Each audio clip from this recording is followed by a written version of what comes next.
peer pressure prevails, and here we are. We ended up watching the interview with Oprah, Harry, and Meghan Markle. I obviously didn't want to watch it. I'm going to start out with saying that I personally, before this whole ordeal of getting married, or even thinking of getting married to the royal family, I just didn't love Meghan Markle as an actress, so it really didn't bother me. It was really neither here nor there whether or not she was going to marry into this family. Hence why I didn't want to watch the interview. And then Simone watched it, and then my brother's girlfriend watched it, and within the day, they both had texted me and been like, it's a good watch, just watch it. I was like, fine. It was a good watch, but also a long watch. Yeah. You know my attention span. I had to break it up in 2 sessions. I don't necessarily care for all of the whole monarchy thing. I just never have been that interested in it, but it's been part of everyone's life in Canada, I feel. Everyone's knows a little bit about it. Mm-hmm. And then I'm a curious person, and my curiosity is my downfall. Of course, I had to go and watch it. In terms of the royal family, I think I've always had that romanticized about it, because it's that whole Disney thing, and the fact that there's even a royal family is super cute in my mind. Obviously, their history is horrible. A lot of stuff, almost everything in history regarding that family was horrible. Oh, yeah. Cut to this interview that aired on Sunday. I guess Oprah was able to get Meghan and Harry to sit down with her and talk about their whole experience and what they went through. After watching everything, I can sympathize with what she was broadcasting to the world that she went through, the issues of dealing with racism and her mental illness, her naivety going into everything. I believe all that. Yeah. I believe that. Like, that makes sense. I feel like that's legit. There were some things that she did say, though, that I was just like, huh? What? The whole not Googling Harry, not knowing anything about their family. How? I don't get it. I don't either. And when she was saying that, she spent 4 months at home and she wasn't allowed out.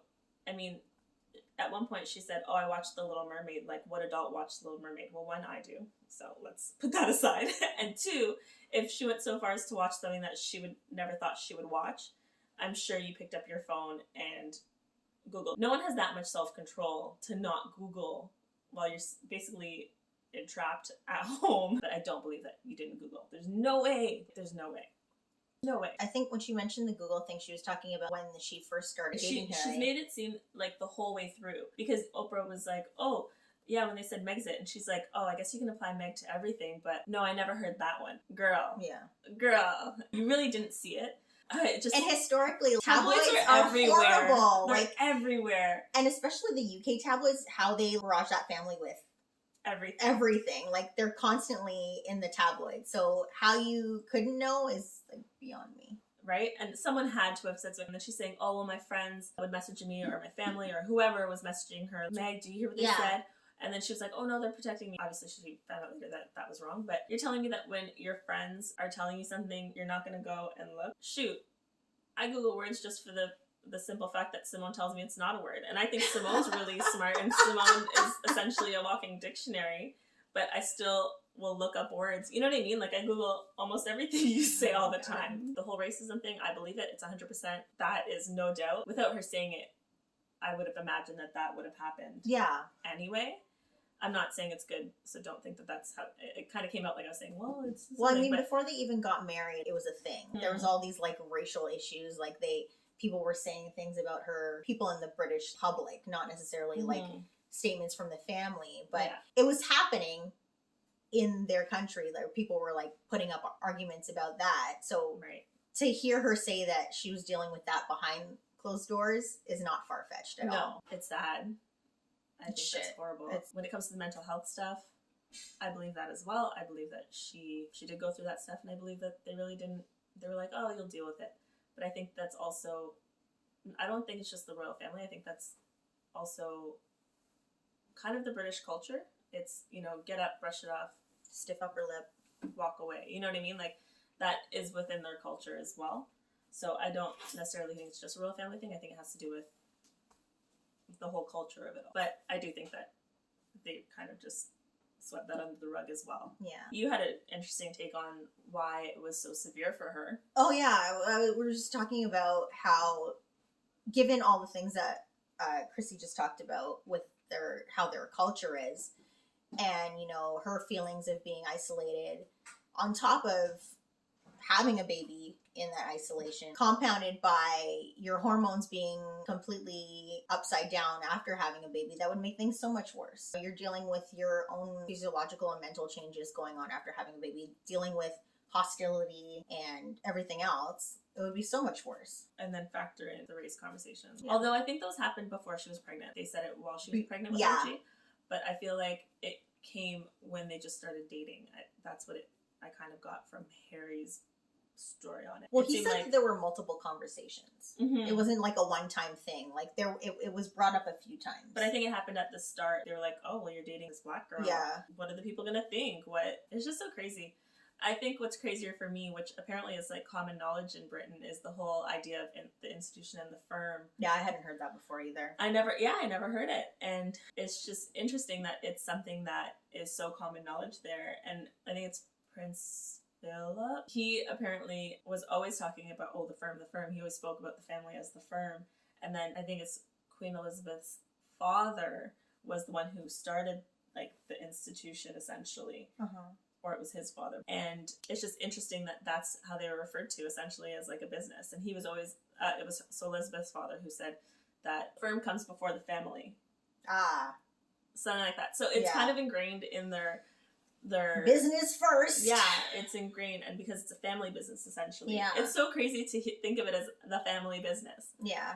And then I had to Google like this firm thing, and it's kind of weird because there's the queen, whatever, but then there's all these advisors. It's not like any one person. It's the advisors, the senior advisors, and then they count everyone who takes care of the households. One of the things they said was the household servants, and I was like, we're still using that word nowadays? And that's in an article written now, and then the house help and blah, blah, blah. And I was like, that's their language. Like it's so crazy. Yeah. But then again, reading that, you're like, oh, well, if they're still using the word servants. Of course they're racist. Like, of course. I sent Simone this thing on Instagram, actually. Royal reporters or commentators or whatever they have over there. And they were willing to do interviews talking about Meghan's and Oprah's interview. Keep in mind. Before the interview aired. And Oprah and her company went out of their way to make sure that this footage was completely sealed. No one was going to see it. They didn't want any leaks. They did their due diligence to make sure that nobody knew what the hell was coming out for this interview.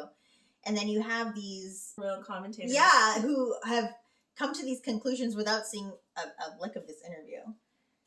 And they have all these things to say. Well, the worst part is everything they said was negative towards Meghan, right? So you see that there is that bias where... like blind patriotism. Yeah, they're just like, oh, we're going to hate on her no matter what. Look, if she's a bad person, then great. Hate on her because of things that she actually did. Truths. But the fact that you're just making things up and you're biased for no good reason. It's one thing if she was beating her servants. These servants. But she wasn't. And then the double standard that they constantly create for her, that narrative, like Piers Morgan, that whole thing, he's like, why would she bring this up during a time of pandemic and la la la? That's besides the point.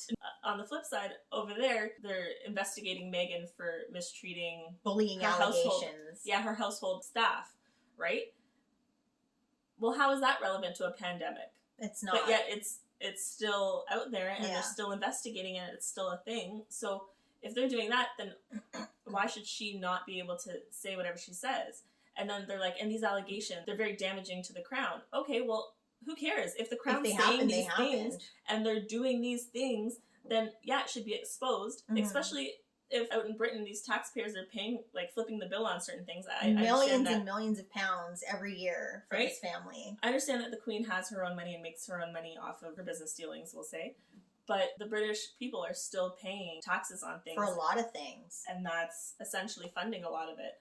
So, I think everyone has a right to know. And it's not even just Britain. It's like the Commonwealth. Anytime the royal family has any dealings with any country within the Commonwealth, whether they come for a visit or whatever, a press tour, that country is paying for those things. Is flipping the bill on that. While those royal people are in that country, they're that country's footing the bill. So of course everybody needs to know that.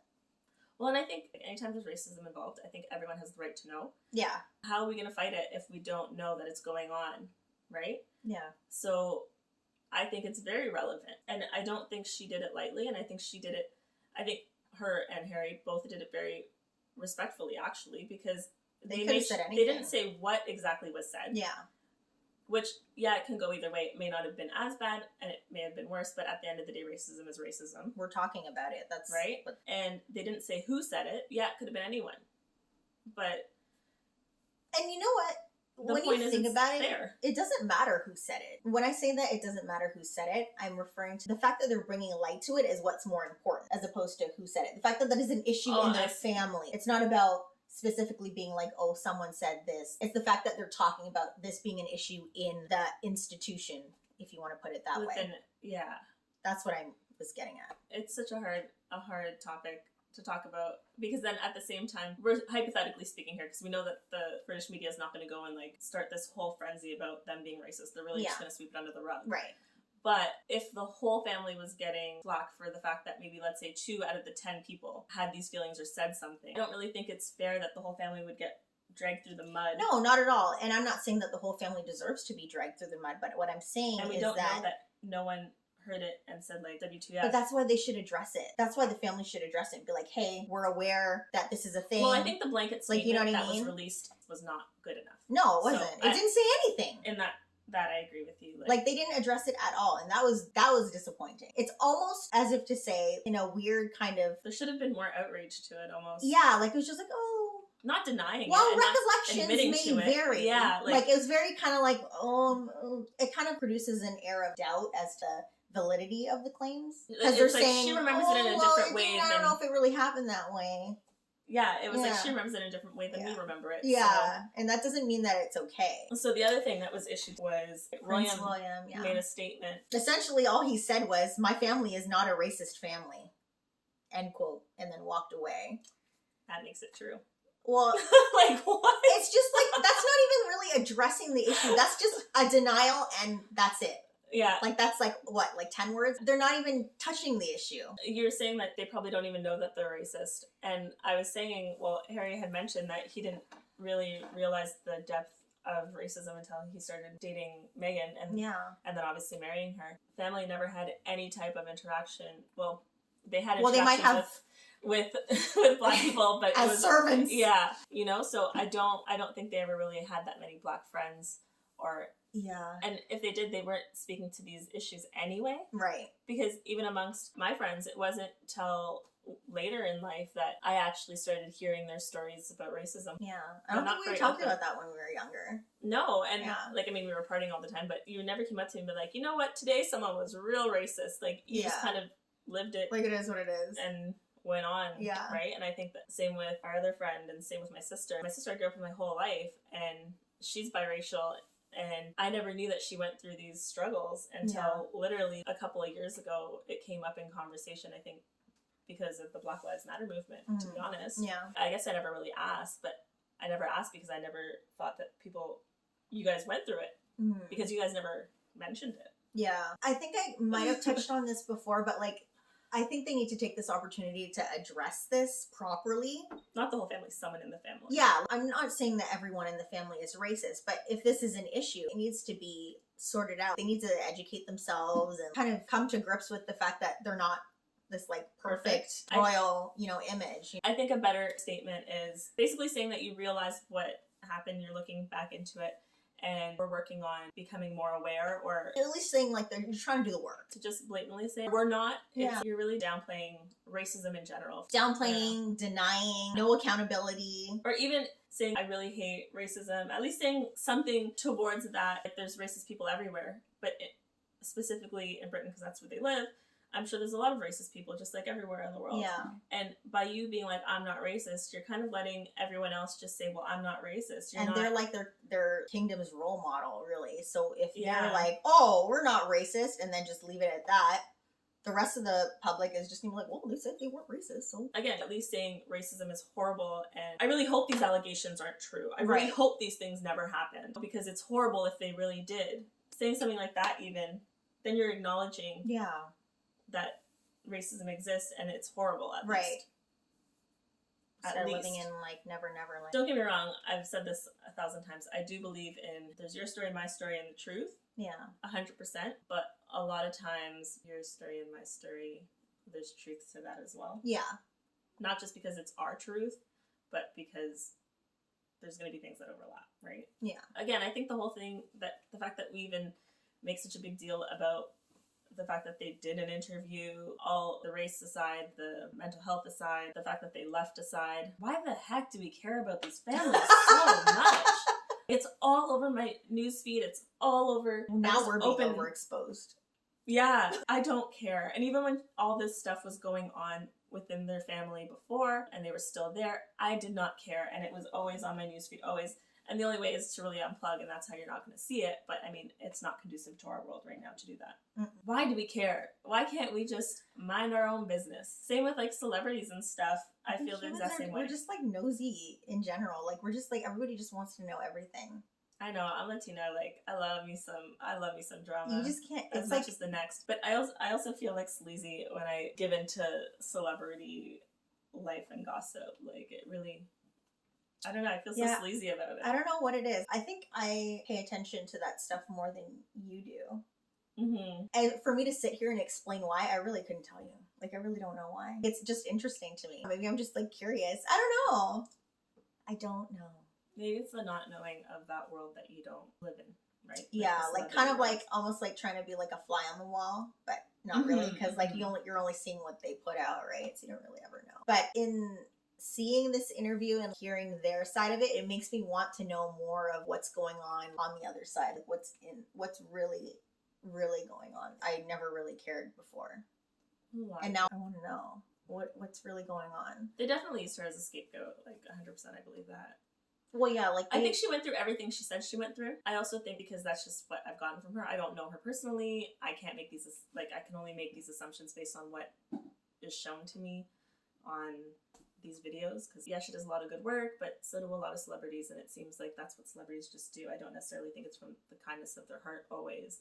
Sometimes it's just about putting on that persona. You're famous. It's part of your job. And that's the thing, we'll never know because we're on the outside, right? Yeah. We have no idea. But just the Mother Teresa of it all, I don't believe in. I think she's a lot more normal and has... Well, people are multifaceted, right? Like, they're not just one thing. They're painting her as, like, kind of like... Yeah. This angel. Yeah. Again, I'm not saying she's a horrible person. I just think she's not as Mother Teresa as she's painted out to be. Or what she puts out, right? Whatevs. What do you think? How do you feel? Let us know. And if not, don't watch it now. You can get, well, pretty much you get everything from little excerpts on Instagram. I was upset that I watched it in the end because I felt like it was just a slightly extended version of the snippets that you were getting. Don't watch it. Watch some Instagram TV. All right, guys. Thanks for watching. Bye. Bye.